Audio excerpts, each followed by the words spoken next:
TCGs and collectibles might soon be entering a new phase where they're accepted as the next asset class. I know it sounds crazy, but guys, this is going to be a super exciting video because we're going to be looking at a segment that took place on CNBC's Squawk Box featuring a very interesting guest who talked about the TCG and collectible space, and we're going to watch it together and discuss what it could mean for the future of Pokemon, Magic, and of course, One Piece. But before we get into it, guys, don't forget to leave a like and subscribe to the channel for more great content. And real quick, a word from our sponsor. If you're a collector of trading card games and you've had no other way to display your grails outside of your binder, you're gonna want to hear about today's sponsor, Vanity, who's launching an incredible Kickstarter for modular frames for trading cards. If you're big into TCG collecting, you already know the problem. We spend hundreds, sometimes thousands on cards, and they just sit in a box, a slab case, or in your binder. Vanity is changing that. Vanity is bringing collectors a better way to show off their collection with custom-made display frames designed specifically for trading cards. Whether it's grails, a signed piece, or your favorite pull, Vanity turns your card into an actual display piece, and not just something you hide away. These frames are sleek and made to highlight the card itself, not distract from it. It's honestly one of the cleanest display ideas I've seen for collectors so far. And right now, their Kickstarter is live, but they're only gonna have 30 days to make this happen. So guys, click the link down in the description below. Feel free to support them. I'm already donating some money down there because we need something like this on our walls. You know we do. So be sure to check it out. And now, let's get into the video. So guys, Ken Goldin was interviewed on CNBC's Squawk Box where he talked about trading card games and collectibles, and he said a lot of very interesting things. Now, if you don't know who this guy is, he's an American entrepreneur and auctioneer, best known as the founder and executive chairman of Goldin, formerly Goldin Auctions, one of the world's most influential marketplaces for sports cards, memorabilia, and rare collectibles. He's helped sell over $2 billion worth of memorabilia, iconic sports cards, and rare artifacts from pop culture history. So he's kind of a big deal in the collectible space. But anyways, on this segment, he talked about his thoughts on trading card games and collectibles. Let's quickly watch and see what he says. Tell us what's happening in the world of cards and collectibles. What's happened to the prices since we last saw you? Sure. I mean, look, since you last saw me, it's become firmly established that trading cards, sports collectibles, and more broadly collectibles have become an accepted alternative asset. The numbers that people are getting for whether it's a trading card that sells for $12.3 million, whether it's ruby red slippers that sell for $32 million, whether it's a Shohei Ohtani baseball that sells for $4.4 million, just been going up astronomically. And, you know, really there's a lot of, besides old-time collectors, people who've collected their whole lives, there are a lot of, you know, asset managers that are putting some allocations into it. People have been contacting me, hey, we'd like to open up a sports ETF. What do you think? What should we be looking at? And then you've got Pokemon, which is like literally up 3,000% in the past 20 years. Back up a second. Did he just say asset managers are starting to allocate money into trading card games and collectibles? That is crazy to hear from. As somebody who's always been interested in investments, I've always kind of been a little bit involved in a little bit of everything. I've always had an interest in finance and all this sort of stuff. To hear this guy who's been in this space for a long time, who has amassed a lot of money, billions of dollars in collectibles, he is now saying that asset managers are starting to allocate money into trading card games. Now, he wasn't very specific outside of Pokemon and sports, but listen, we know that One Piece is really starting to blow up right now, and I think a lot of people are starting to wake up and realize the potential of the One Piece market. But let's continue the clip because the next thing he says is very interesting. Okay, so but Ken, tell me what you think is happening here, because you've been in this business for a very long time, and the growth, especially in the last, call it 3, 4, 5 years, pandemic and post, has been like a hockey stick. It's just been exponential. What do you ascribe it to? Well, I mean, what I ascribe it to is that people who, you know, are approaching their 40s and 50s grew up in a generation where maybe they didn't appreciate the more traditional types of collectibles, like the, maybe they weren't into Monet and Renoir and Warhol and Picasso.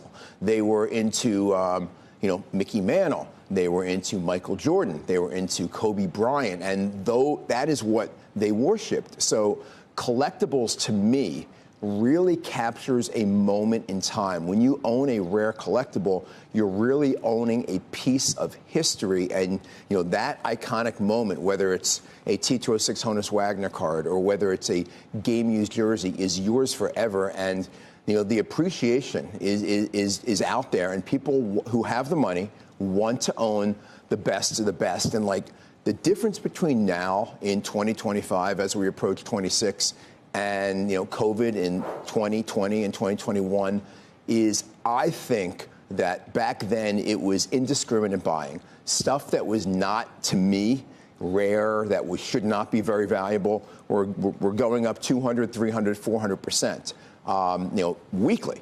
Now what's happening is there are a lot more people that are seriously involved. There are less people that are looking to get in to make a quick buck.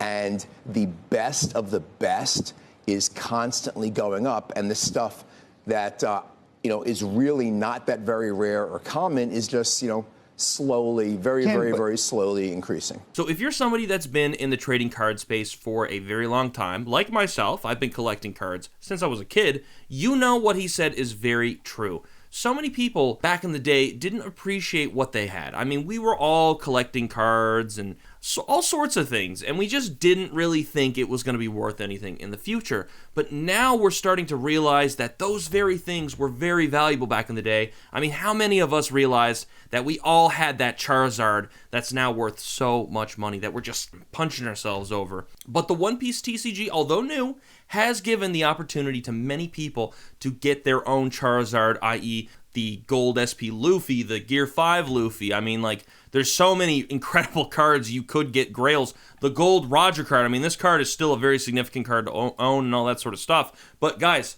people have now been able to wake up and realize that cards can appreciate over time, they can gain value, and they can be worth hundreds of thousands of dollars. They can even be worth millions of dollars. Example, we've got a Black Lotus that sold for $3 million, okay? This was a 1993 Magic the Gathering limited edition Alpha CGC Pristine 10 Black Lotus. And let's not forget about that lucky guy in Toronto who literally got the one and only one ring from the Magic the Gathering set and sold it to Post Malone for $2.64 million. Life-changing money, literally the lottery, but it doesn't have to be like this. Many people, before this all started happening, before One Piece started blowing up, were able to get a lot of these cards at great prices. I was seeing the Gold Luffy selling for about $1,500, $2,000 when the OP11 set first came out. I was even seeing Gear 5 Luffy selling for about $2,000, roughly speaking, and now it's selling for like $8,000. But guys, let's make no mistake here. But guys, let's be really honest for a second. People who are older than, say, people 40 below, okay? I'd even say 50 below. Our parents grew up in a time where this wasn't really an idea. Cards, collectibles, it was just trash. It was just toys. It was just cardboard. It was just whatever. It was just collected dust, right? How many of our parents threw a lot of these things out that are now worth thousands of dollars, right? There just wasn't an appreciation for this sort of stuff back in the day. But as we get older and we look back in the past, we remember these things really meant something to us. And the fact that some of us have even looked in our closets and in our drawers to find our cards beaten up but brought back with memories and a tear in our eye is proof alone that trading card games and collectibles are really proving to be something special. And they mean something to people. They bring memories, they bring emotions, they are art. It's art, guys. I mean, this is art, right? This is almost the equivalent of people who spend millions of dollars to buy art in galleries. And look at this real quick. Let's go on eBay and look at how expensive this Gold SP Luffy is. And sorry I'm fixating on this card. It is one of the most expensive cards that are currently going right now. And I mean, geez, man, people are selling this card for $16,000 US. That's absolute insanity, guys. Now, obviously, I'm not saying that it's worth that, but it very well is going to go up. Look at this. $3.5 million for a Black Label Gold SP. Guys, this is just insanity, okay? Now, I'm not saying this is worth the money. But, I mean, listen, in 10, 20 years, this very well could be worth $3.5 billion. I mean, and it could be worth 10 billion. Did I say billion? 3.5 million. I mean, this is going to go up, guys. Now, obviously, none of us really know where this is all going. This could all just blow up in our faces. But I don't really think that's the case. You know, we saw with crypto, for years, people thought crypto was just a giant scam, and there is a lot, most of it is a scam. But listen, if you look at the top 10 coins, you look at Bitcoin, you educate yourself, okay? And you don't just you don't just read the top comments on a Reddit post about crypto. You'll understand that there is some kind of value in there. It's a very interesting space, and it's now being recognized as a legitimate asset class. And that's new, by the way. It's only been the last couple of years crypto's been accepted. And it's hard to understand because it's not a tangible thing. It's an internet thing, and people they struggle with that stuff, right? But I think that if something like that can be accepted now as a legitimate asset class, perhaps trading card games and collectibles can be viewed as almost like a sub-niche category of art, right? I mean, it is art, but it's not a $10 million Picasso painting or, but in the same breath, how many people out there love One Piece, guys? How many people out there love Pokemon? How many people out there, okay,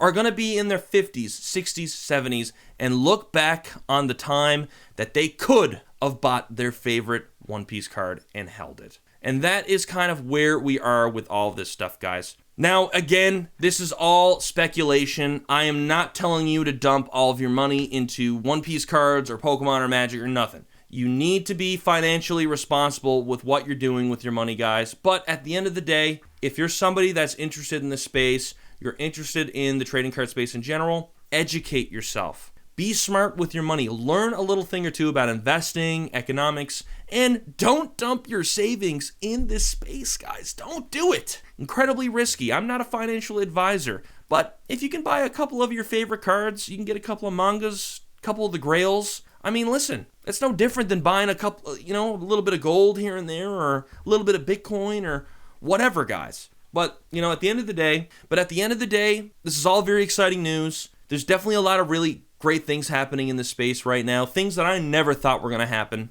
and we have to tread carefully, but we have to enjoy ourselves along the way. Anyways, guys, I hope you did enjoy this video. Don't forget to leave a like and subscribe. We're going to be having more exciting videos like this in the new year, which we are in now, so it's going to be a great time. And a video should pop up on the screen. Be sure to click it, and I will see you over there.